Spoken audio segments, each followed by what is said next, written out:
You're now 2.5 months in to selling now at the market. It's the Monroe market in Georgia.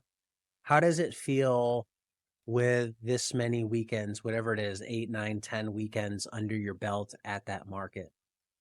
It's definitely been a little underwhelming.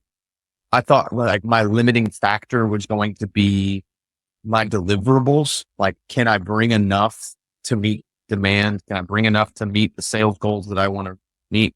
And yeah, and it really does seem like that it's more of I can bring as much as I want, but there's just a limited amount of people.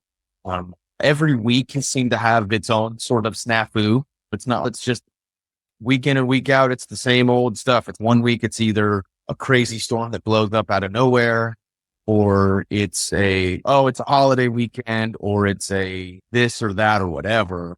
So it doesn't feel like I've had two of the same weekends in a row. So there's 1,000 different variables, but it definitely has been slower sales wise and people wise, especially compared to week one, really set the bar extremely high. And we've trended, I wouldn't say trended downward, but we like hit a new sort of plateau that's definitely lower than like the first market or so. Do you think that is that? Let me back up. There's a couple reasons. There's a couple reasons markets could go well. One could you hit on. I might bring enough product, but there's not enough volume coming through the product or through the market to buy it all. Not enough people. Another is you just can't produce enough for the people. A third would be you can bring enough. There's enough people. What was that? We'll edit that out. Something fell. The third option is you bring enough, there's enough people, but they don't want what you have. Where's this landing now? Is it not enough volume? Is it, or is it somewhere in between? They don't want what I have. I think I hate to be the like milk toast fence sitter, but I think it's a mix of all three because there are certain things that I sell out of super quick just because I don't have a ton of like broccoli. Talk about it every freaking time. And if I had 50 bunches of broccolini, I could probably sell 50 bunches of broccolini. I just don't have 50 bunches worth of plants. And it would be several months before I could really get that going. And right now in the time of year, it's not really ideal for that. And so I think there's some things like that. Like carrots are done. And it's like my two big sales drivers are either gone or they're limited just as it's getting hotter and I can't produce enough of it. So there's that aspect. Also, it just feels slow. Like we've had a couple of markets that were just banging and there's just an energy, there's a pace that you're at and you can just feel like, oh, there's more people here and there's people that are here to buy. But then also, and this is the unknown variable that I can't quite put my finger on is do people want what I have? Because more or less what I've been selling from the beginning till now has basically not changed. We have roots, we got like radishes, turnips, beets, and we have salad mix, arugula, and bunch. The summer squash has started coming online now, but between now and then, we basically have the same stuff. And I'm stuck. Like this past market was the first one where I'm starting to get people ask, do you have corn? Do you have sweet corn? Do you have tomatoes? Do you have okra? And so people are starting to shift their focus away from like the spring, fall greens and roots toward the summer crops that everybody wants. And we're just not there yet, whether it's because of a lack of timing or it's not the right season yet.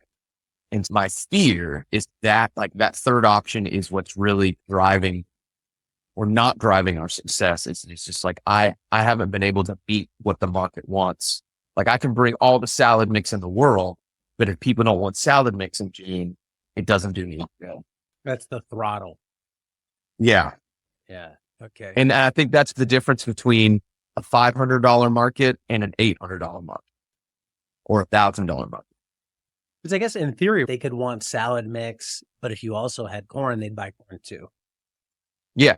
They just can't consume enough salad mix in and of itself to boost it.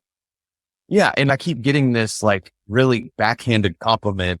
It's not backhanded. They mean it perfectly well, but it sucks on my end. They're like, oh my God, your stuff's so fresh. It lasts so long. I can eat on this salad for 2 weeks. And damn it. No, I need you to eat it this week so you can come back and buy more next week. Yeah. And It's so good. so, You should be eating more of it. yeah. And I make jokes and make comments like that. But yeah, I do have consistent people buying the greens, but they're talking about how it lasts them so long. It tends to be the people who are single. So it's just them, which is, man, how tiny are your salads? If a 6-ounce bag of lettuce is taking you 2 weeks to go, well, man, make bigger salads. Ron Swanson. Yeah. So I get backing up a little bit. There's, I guess, some learning experience out of this, right? It's one is you started to know what are the popular crops in your market. If you had broccoli and you had carrots, you could sell them. So that's something you can't fix it now, but you could fix it in the future, whether you stay at this market or another. Those things are interesting to people. So it's like, oh, I got a plan to get those things deeper into the season, do whatever sort of cultural practices, put them under tunnels, shade cloth, whatever you do to get that season extended. So that's one. You're learning, all right, people want summer stuff in early June. You don't have a heated tunnel, right? No. Could you have okra? I don't know anything about okra other than it's slimy. Could you have okra this time of year to sell? Probably. That's the one that I don't have enough experience with because it loves the heat. That maybe it would be tough. And it's like the one crop that I'm not really behind on, at least from the other farms that I see. That might be the one where it's just like, it doesn't show up until middle, late summer anyways. So deal with it. But like tomatoes, peppers, eggplant, summer squash. Yeah, I should have been harvesting those for several weeks now. Yeah. And we're still a couple weeks out on tomatoes. We're just now harvesting summer squash. We're probably just as far back on peppers and eggplant, maybe even further than tomatoes. And so it's just newbie errors. So focused on trying to get more beds made to make space for stuff that you lose track of time and you don't get stuff in the ground fast enough, or you anticipate a faster turnaround and so on and so forth. Yeah. So theoretically, we should be having a lot of this stuff in earlier. And I think the note that I made was next year, the goal is Memorial Day.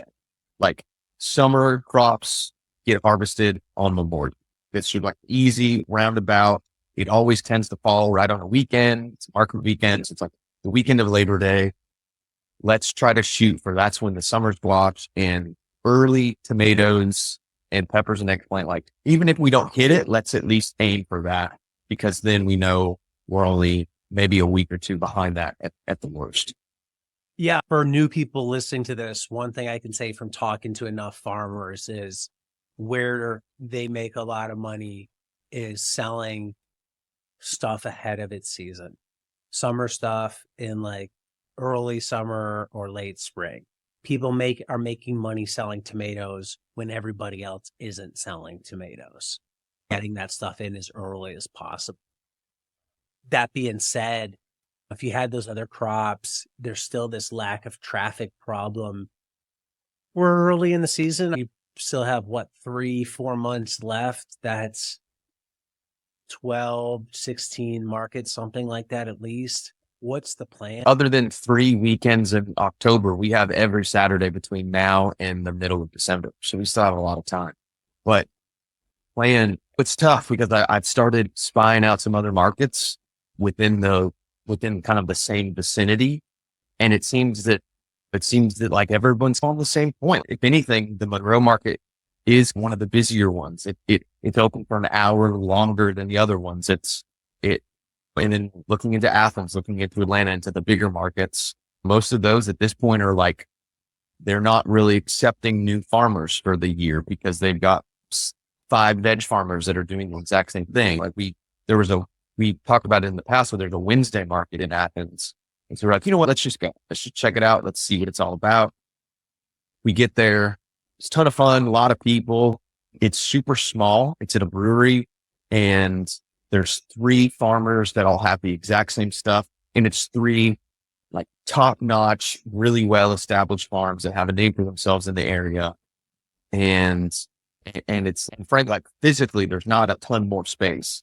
And so it's for me who would be much smaller doing the exact same stuff. It's just like, is there really room? And then you find out that they're also not accepting any farmers. And so it's not to say that we're stuck with our decision and we just have to ride it out. But in a lot of ways, it's like any sort of move that we would make feels like it would be lateral.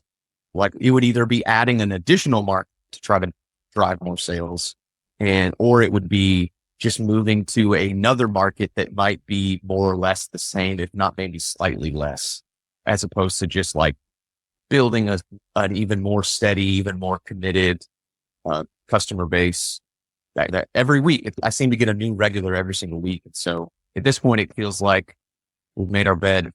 Now we just we gotta lay in it and do our best to make the most of it. Yeah, which in a way, it's constraint breeds creativity. It's good in the Yeah. sense of, hey, we're stuck at this market. We gotta, you can weather it out. That's fine. We're here through the end of the year. But while we're here, let's do everything we can possibly try to boost sales. Because what do you have to lose, right? You can play. I'm not saying you need to do any or want to do any or all of these, but you can toy with pricing. You can play with bundles. I have been, and it's been successful. Yeah, bunch sizing. You can introduce new crops.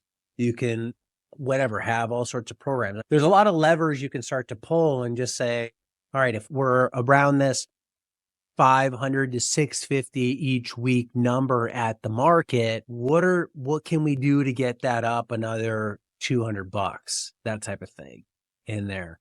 Come online, you're thinking that'll be higher. One thing you did mention I thought was interesting is you're one of the true like business people at the market. Like you're going in to make a living of this, like you're approaching it like that. And there's a bit of a laissez-faire, whatever is whatever attitude with some of the other vendors at the market. Does that affect you being at that type of market? Does it work to your advantage? Is it a disadvantage? You know, if it's an advantage or a disadvantage, I'm choosing to see it as an advantage and say that I have the biggest opportunity to stand out. I have the biggest opportunity to just show out what this farmer's market is capable of. And it's not to say that other people don't care or that they're not trying to make a living. Like I know one other farmer, she's like really proud that this is her first year. Like she doesn't have to work her like in-town job. Like she gets to just be the farm. Now her and her husband, they're older, their kids are grown and married and their wife and they own their property. And so it's like a totally different, not everything is riding on the farm being a success as like our life is right now. But I'm choosing to just see it as an advantage to say, like, we have the most to lose. We also have the most to gain. And we're going to set the standards both in selection and volume, but also in energy and display and the whole thing. Like I kind of go into it every week just saying it's like, all right, we're going to be the best boutique in the market. We're going to have the most stuff. We're going to be the most friendly. We're going to make the most money. And I have no idea what's everybody else, but that's always my goal is I'm going to make the most money at this market. Just in the hopes that energy that I bring gets transmitted out to everyone and it raises the standard and that other people feel one, if maybe there are laissez-faire because they've accepted the fact that this market makes a little bit of money and that's it. And oh man, if this young plucky kid can be making this sort of money, then yeah, maybe we need to step it up a little bit. Maybe we need to start bringing more stuff. And I've already had a couple of conversations like, man, we saw your carrots. They look awesome. And so we decided to harvest our carrots a little early to bring them to market because people seem to want them. It's great. Awesome. We're already affecting change. Yeah. I'm just trying to just shift everything into this sort of positive attitude of be the change you want to see in the market more or less. Yeah. If you would get 100 customers a week, how many of those would you say are regulars? I'd say more or less easily half, if not more, are like people that I recognize. I don't know anybody's names because they're just horrible with names, but I know their faces. I know what they're going to buy. So I'd say easily half, if not maybe more, depending on the week. So much so that I can feel it and I can see it in the sales when I notice people aren't there. like this past week, sales were slow and it was like Tess wasn't there and this person and that person that normally like those people didn't show up this week. And so they're consistent and good customers enough that I can feel it in the sales when they're not. How many people do you think that comes to? Not that are necessarily every week, but maybe they're regular, whatever, however you want to quantify that. Once every 2 weeks, once every week. How many people do you think that actually is? I have no idea. I would have to sit down and crunch the numbers based upon what I know they averaged out to spend. Is it like Versus 40 though, basis. or is that high? Oh no, it's probably a little high. We're probably 25 to 30 people that are That's consistently spending 20, 30, 40 bucks a week. So there you go, like 0 to 25, right? And to something to latch onto of, hey, these people now come back week in, week out. They bought into the farm literally and figuratively. And I think that's what's given me the staying power. I feel a sense of not obligation, but I feel a sense of, hey, we're teaming up in this. Like you as the customer, me as the producer. And it's, man, like I want to be there so Tess can get her stuff first thing in the morning every single. And it's, yeah, and whether or not that will affect the bottom line, it's, I don't know, it's this kind of like warm and fuzzy sort of, this is why I'm doing this for these people. And like, I know I'm putting food on their table every single week. And it's, man, if anything, I want to stick it out just to see this like core customer base stay consistent and buy that and hopefully tell their friends and we can have a group of regulars as opposed to just these one-off people. Like I had a lady buy one zucchini. I'm not going to get rich making $2 a transaction on individual zucchinis as opposed to somebody going to drop 40 bucks on one of everything on the table. Thinking about this, zooming out over the past 10 markets, what are trends you've noticed in terms of, we've hit on a couple. People love carrots, they love broccolini. What about in terms of like questions people ask, things that work in terms of presentation or marketing at the market, pricing? Are there things that you've tried, said, and gotten enough interaction on that you're like, okay, these are things I'm confident in my market really work? I think promoting and displaying our growing practices in the sense of no herbicide, no pesticide. I earlier I talked about I had my little sign that said no pesticide, no herbicide, no bull. And at first I had it like tucked into the table and I didn't make it like this like really obvious presentation. And as it became more difficult to find a spot for it as the pile started getting bigger, I just did away with it. And then it felt I'm not really having any conversations about this sort of stuff anymore. People aren't asking me about how we grow stuff. And so I was like, let me take this. I took this out and I put it front and center, like into the table, right out at the entrance to the tent. And it was immediate. People start taking pictures of it. I hear people make comments to their significant others, friends. And if people stop, then it's a chance for them to come in and the people are like, oh, I'm so glad you're doing this. And yeah, I think doing my best in a really concise and eye-catching, funny way to describe like, hey, this is how we grow. I think that is definitely something I need to lean in more to, or at least try to either display better or do that. And yeah, and then maybe even like conveying that this all comes from the farm. I get that question every single week. It's like, where did this come from? It's you're looking at them, baby. Like it came from me. Like I grew it. And and I don't know how it is everywhere, but I know there tends to be a tendency around here just with the proximity to like a massive, like almost regional, like farmers market in the sense of it's like people bring tractor trailer loads of stuff to the big Atlanta state market. It's really easy for people to just go buy truckloads of oranges and watermelons out of season and tomatoes and then bring them to farmers markets and sell them. So I think people have been conditioned to expect resellers at the farmers markets. And so it need to come up with a better way of articulate or displaying it. So I don't have to articulate it to every single person that this is our wheat group. This got harvested by me and put on the table. But I'd say those are the big things. It's just differentiating ourselves from not even necessarily every other farm there, but just from every other idea that a person has of what a farm would be, could be, might be. I think those are the sort of the trends that I need to lean into more. Yeah, maybe it's something as simple as we grow everything we sell locally in blank town. Yeah. I think Yeah. hitting those values are important. My wife's working on a business now, and it's like things like female owned and stuff like that, because they matter to, they're important to people who care about those things. Not everybody's going to care about where it's grown or if you grow it or if it's pesticide and herbicide free, but people who do care about it want to see that. And just Yeah. putting it out there gives them something to cling to. And it's just, I like that little tip there.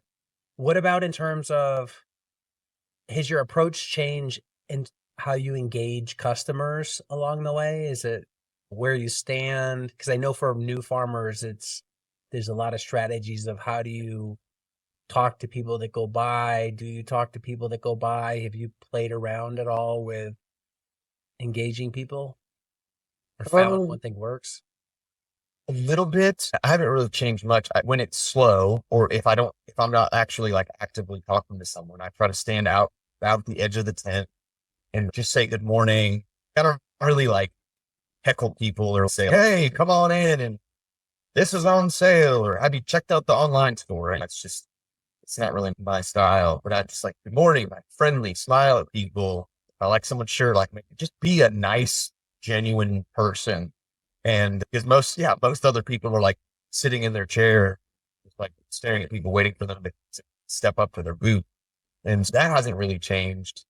I've tended to be a little less chatty, like not trying to give everyone the like elevator pitch every single time. Part of it's just, you just get tired of saying it over and over and over again. And I know my vendors on either side probably do as well. But I try to feel it out. Like if that makes sense. Does this person feel like, not are they going to spend money or not, but it's, I don't know, I make snap judgments and just be like, is this person just curious? And I don't really get the vibe that they're like active. Like maybe they stared at the tent and like started walking by and then came in and scanned, or did they like walk in with this intentionality of, I want to buy some of this stuff. And those are the people that I chat them up. I talk to them. My common thing is, oh, what's catching your eye? If they just stop and they stare and they don't say anything, that's usually how I engage with them. And they're like, oh, I'm looking at those. What's a watermelon radish? And then boom, then I have an opportunity to just to go to town. And so that's really the only sort of new approach that has changed. Is just instead of just throwing out all of my words to every single person, I try to be a little bit more strategic with who I like invest that few seconds of extra time and energy into. Yeah, I like it. What about display outside of moving that sign to the front and center? Have you modified that at all just purely based on how you think people are interacting with the display? Really? Never trying to do this like pilot high, watch it fly light. Just try to make everything look really nice and make piles of stuff. Even if it's like, oh, if these French breakfast radish don't sell in the next 2 hours, like those greens are going to start looking a little sad. But it's, you know what? I think it's worth it because seeing a nice bountiful bunch of red and white will be much more better than having just a couple of bunches out there. But I haven't really changed anything other than trying to, I tend to hide the things that I know sell well and really present the things that don't sell as well, and or hide the things that I have a ton of that or maybe hide the things that I don't have a ton of and really display the things that I'm like, I've got to move 30 bunches of hack regiments this week. So like front and center, putting out a plate, cutting up samples, letting people try it, talking about it to every single person. And so I think those are the old sort of things where before it was like my premier crops, carrots, broccolini, salad mix, like those sort of things were always like front and center because I was so proud of them. And then now I'm like, I'm going to sell them whether I talk about it or not. So let's move those to the end and let's put the hacker eye turnips and let's put the Swiss chard in the middle, make it look really nice and hope that it catches some people. All right. And I think it's helped some, especially with the hacker eye turnips. They went from selling a couple of bunches of market to, yeah, moving 20 bunches and they're one of my best sales drivers just because I'm letting people try them and loving them. What about pricing, bundling, bunch sizes? I think you said that you have touched on some of that and modified Yes. earlier. Yeah. And so by accident, I decided I had a slow sales week. I was like, God, this is just it's just not going very well. And it's like, you know what? Screw this. I'm just going to do on all the bag greens, I'm going to do 1 for 6, 2 for 10. And it helped a little bit. And I did it like at the very end of the market, like the last hour, just to try to bleach some stuff. Cause it was all I had left was just like the ag greens. And it's like nobody was buying them. And then so I thought maybe I should just try it. And the next week I did the last hour of the market. I did 2 for 10 on bag greens, or 1 for 4, 3 for 10 on bunch stuff. And it became so complicated to try to convey that to every single person. And my little sides just didn't seem to be working. So I was like, you know what? Screw it. I'm going to go the Jesse Frost option, and everything's $4, or he does everything's 3, but some other people, everything's $4, and it's like 1 for 4, 3 for 10. And so I made all of my bag greens smaller in anticipation of selling them for $4 instead of 6. And I made all my bunches smaller in anticipation of this isn't a $4 bunch. This is 3 bunches for $10. So everything got smaller. And then Friday night, as I'm like mentally preparing for the next morning, I had this like check where I was like, you know what? No, I know what this is worth. I know what I have here, and I know what I need to make money. And so I decided like last minute, you know what? No, I'm sticking with the same prices, even with the smaller quantities, and had a good market. And no one, even though everything got a little bit smaller, no one has complained. People have continued to buy it week in and week out. And I think that's really been the only big shift. And then, and then with things that are not fitting into this $4 a bunch or $6 a bag, which is what I wanted to stick with, I'm realizing like I might just need to get flexible and just make stuff like $3 or $2. Like I wasn't selling green onions for a good party back bunch for $4. I cut the bunch sizes in half and made them $2, and I sell more than I sold before. So it's like finding those different price points. So soon we'll probably just have prices that are all over the place. $2, $3, $6, $5, whatever, just because can't make the size of the tomato or the head of lettuce any smaller to justify this certain price. So I just need to charge more for it. And I don't think the customers seem to be caring too much about that. No, I think fortunately that's where mass food production has worked in your advantage, right? Like you go to a grocery store, Yeah. everything's just whatever it's priced at, whatever it's priced at. There's no bundling. So yeah, I don't think that's a bad thing. I do love the idea of simplifying just for communication and just operations, but if it doesn't work in reality, like the best system's just useless. So market's chugging along. If the market stays where it's at, let's say at the higher end, 650 a week, is that in like stressful territory? Is it in the comfort zone? 650 a week is like teetering on the edge of stressful and comfort zone, because we have literally budgeted our life around like, all right, it's $700. We were trying to shoot for that $700 magic number that came way down from our $1,000 magic number. It's $700. I can pay my helper every Friday for harvest. We can pay the farm rent, which is going to start coming in July. It was like, we felt like we were never going to get there. Now it's here. And we can cover the expenses that were once being paid by the other farm job. And so it's like we budgeted around this $700 magic number. It's 650. That's $200 a month shy of that. Hopefully we can make that up with the online store, or Sarah's business increases, or we cut back on something.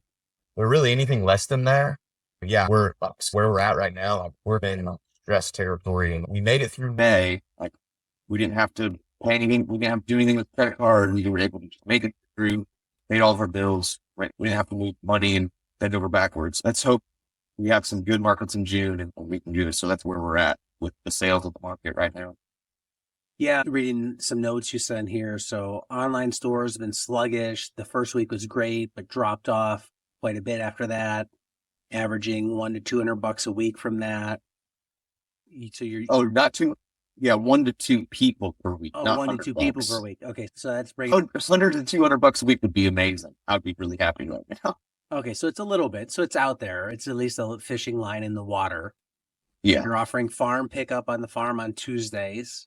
You're talking to chefs about wholesale. So there's other options that are out there, and there's probably no easy way to pour gas on them to really ignite them instantly. They're just going to take time to build. One interesting thing you mentioned, you have a big flower festival coming up. And in that note, you said you've talked to Crystal Organic about buying some inventory from them.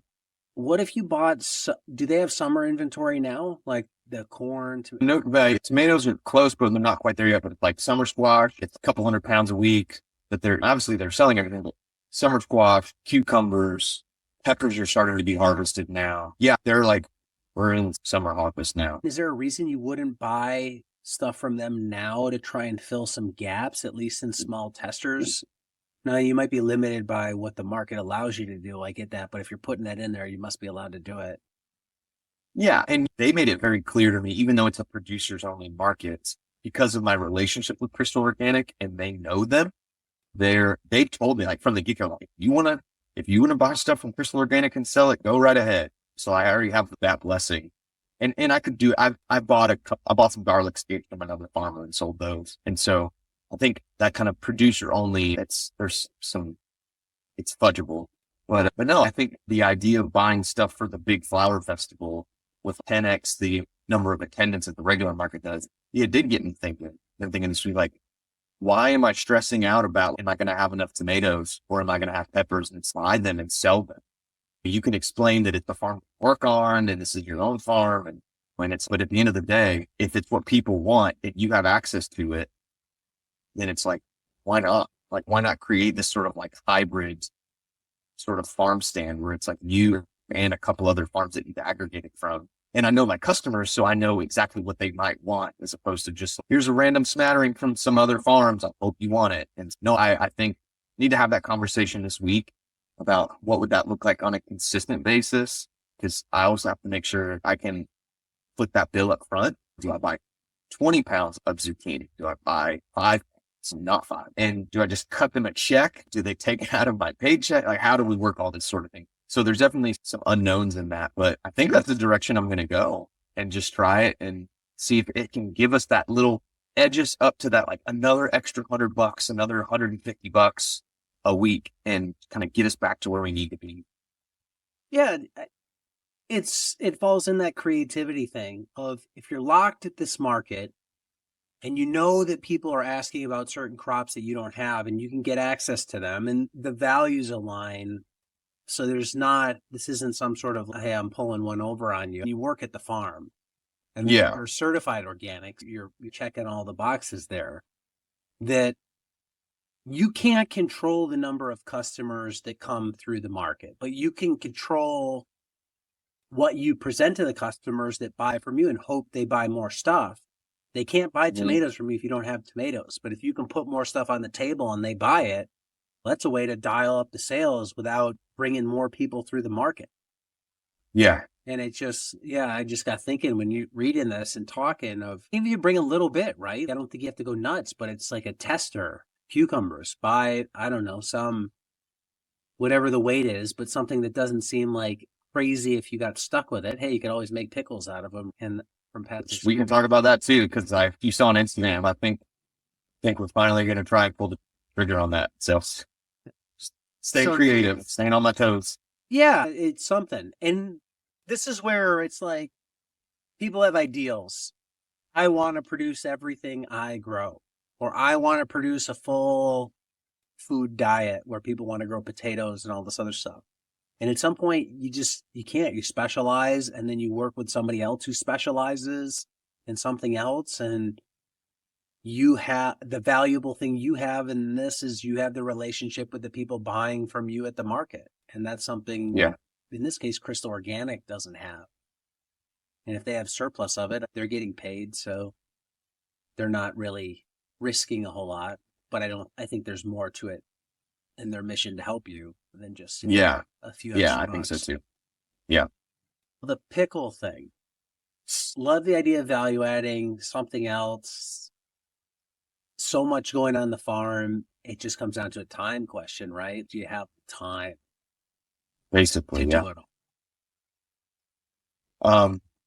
The goal would be produce a bunch that you can then sell, then shelf stable, permanent offering at the market, and then potentially beyond that look to distribute it or something like that? Yeah. So at this point, it looks like it probably wouldn't be shelf stable. It's like trying to make that like time, investment, and offerability compromise. It's like you can have pick two, but you can't have all three. And so the direction that I'm thinking that it will probably go is all cold packed, where basically everything has to stay refrigerated because it eliminates a whole giant series of red tape and hoops that I would have to jump through. And it was those things that honestly made it sort of peter out last time, is because like I have to have shelf stable pickles. They have to be on the shelf with all the other ones in the grocery store. When it's like went all the way to the very end at the very beginning last time, you're realizing it's like, you realize if you just make everything cold, keep it refrigerated, sell it refrigerated, or at least cooled, then it's like you can bypass all of that stuff. And now you have refrigerators that don't have a ton of extra space, but they've got areas and doors and in drawers underneath stuff that you can shove things in. And a refrigerator's cheap. Throw it in the garage and fill it full of pickles. Just put them in a cooler with ice packs and sell them out of the cooler at the farmer's market. I think we can make this work, and we can avoid a lot of the red tape. I mean, a lot of the regulation and a lot of the permitting and time, that the amount of time that it takes to like can jars of pickles every single week. And then you have a quality issue there too, which was another thing we ran into. So sacrificing the shelf stableness for hopefully lower barrier to entry and honestly like a better product in the long run and save us some time. But it's still going to be a time commitment. It's going to be another level of investment. I don't know how much the community kitchen is going to charge me. It's at the coffee shop that I sell to and I used to run. So hopefully they can work out a deal, or maybe if it's one of those things like, hey, like you buy 3.5 pounds of head lettuce from me every week for your sandwiches. How valuable is this kitchen time in the evening time? Like maybe we can just call it a dead even trade and work that out. We're in the early stages. I still need to reach back out to the Department of Agriculture to see what hoops we need to jump through legally, because our market manager works for the Department of Agriculture. So she's a stickler for the regulation. Not going to be able to pull one over on her and just make them kitchen. But yeah, I think it's something that I was known for. It's something I'm good at, and it's something that I enjoy doing. And it's just another different thing at the farmer's market. That's not, this might make money, I'll try, but it's something that's my passion and excitement will hopefully come through and generate some sales. And it's just another diversified thing. If I can do it, I can, come hell or high water, I can go to the big market and I can buy cucumbers out of season and I can sell them all year. As much as that's not ideal, if it's a way to generate sales when business is slow at the farm, then it seems like a good opportunity. Yeah, it's like this area of the business where if things were just humming along at $1,200 a week at the farmer's market, right? You're probably not even thinking about this. It's let's just maintain and do it. But when you're trying to grow and you need more income, then it's things like you're forced to try things that take up time and energy and mental bandwidth to dial up the earnings that you would never otherwise consider, because it's like, hey, we need more money. We got to try some stuff, and everything we try is going to take some amount of time. What if you did the pickles? That's probably not a huge boost. How much of a time investment is it?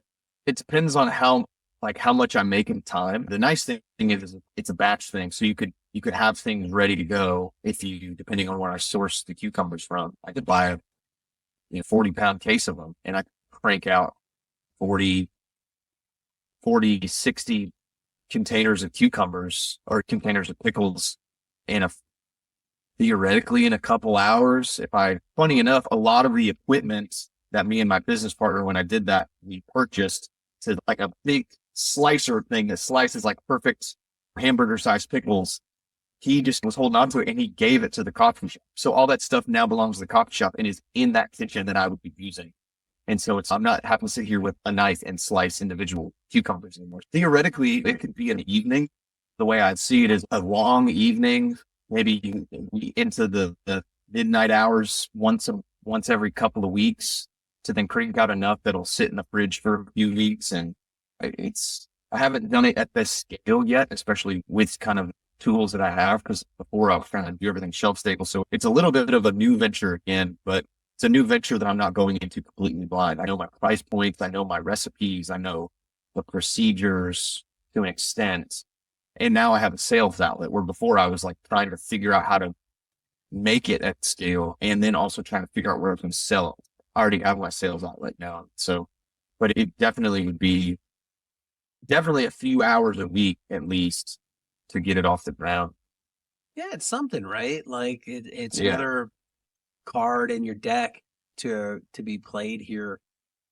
Given where things are at, just to close this one out with levels, how's motivation for it all? Are you enthused about where things are? Are you proud of the progress? Is it a little bit of a drain or buzzkill? Man, I wish we were further. How do you view everything today? Definitely a like low to medium grade stress at all time right now. I'm not hating the work, still enjoy the work. I love the process of growing and harvesting. The weeds are kicking my butt right now, but really any sort of like stress or lack of motivation or discouragement all revolves around how is this going to affect sales at the end of the day. It's just, oh man, these freaking flea beetles have destroyed the watermelon radishes. Oh, that's going to affect how good they look and will they sell at market. And so I would say still feeling motivated.